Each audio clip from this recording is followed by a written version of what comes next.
我的乖，造业了！实体店大面积关门倒闭，一家接着一家出租穿上，触目惊心，惨不忍睹。到底是老板经营不善，还是大环境越来越差？实体店未来路在何方？中国的经济困局正在逐渐渗透到普通百姓的日常生活中。从企业倒闭潮、年轻人的失业困境到普通家庭日益沉重的经济压力，许多人都切身感受到生活越来越难熬。然而，对于大多数普通人而言，他们仅仅觉得日子不好过了，却很难理解这背后的根本原因。而更令人忧心的是，当他们试图通过社交媒体或公开平台表达对现状的不满时，却发现自己几乎没有安全的渠道。这种无力感，加上生活条件的不断恶化，正在让中国社会积累前所未有的焦虑与压力。2024年，失业问题已经成为影响社会稳定的关键因素之一。中国高校毕业生数量突破1150万，这本应是一个国家人才积累的标志，但却成了压在就业市场上的最后一根稻草。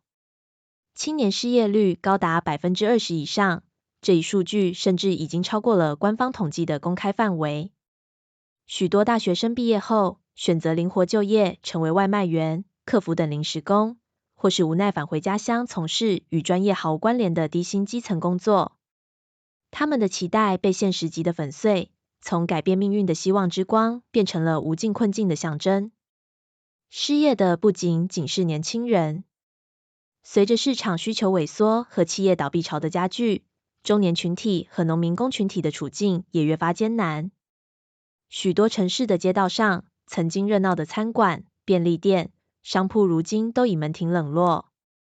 疫情期间被压抑的需求未能带来真正的消费反弹，反而在经济压力下迅速退缩。建筑业、制造业和服务业都受到不同程度的打击，这些曾经是中国经济驱动力的产业，如今成了重灾区。然而，对于普通百姓来说，除了失业和收入减少之外，他们面临的更大问题是无法表达的困境。在中国的网络环境中，批评政策、讨论经济困难或者发表异议声音，可能会面临内容被删除、账号被封禁，甚至更严重的后果。传统媒体更多聚焦于宣传正能量，忽视了人民真实的生存困境。而社交媒体虽然为一些人提供了临时的发声平台，但最终却被严格监控。这种言论的压制不仅让问题无法被充分讨论，也让普通人无法找到情绪的出口。在这种背景下，统战政策成为百姓质疑的另一个焦点。随着中国经济压力加剧，许多人开始质疑，为什么政府在国内民生问题尚未解决的情况下，却对外提供大量的经济援助。据统计，中国每年向非洲、东南亚以及其他发展中国家提供巨额贷款和基建支持，而这些资金的背后，则是普通百姓的税收。统战作为中国长期的政治策略，其目标是通过经济支持、文化输出以及对外宣传，影响其他国家的政策和舆论立场。在统战工作中，台湾无疑是最重要的目标之一。从文化交流到经济援助，甚至对台湾媒体和政治人物的资助，这些行为需要巨额资金支持。以台湾学生和企业为例，对于选择到中国大陆学习的台湾学生，政府提供高额奖学金和优惠政策，而对于台资企业，则给予税收减免和市场优惠。这些措施在推进统战目标的同时，也加重了国内百姓的税收负担。然而，这样的统战开支却无法得到普通百姓的认同。对于许多家庭来说，他们更希望税收能被用于改善国内的教育、医疗和社会保障，而不是花在海外项目或者政治影响上。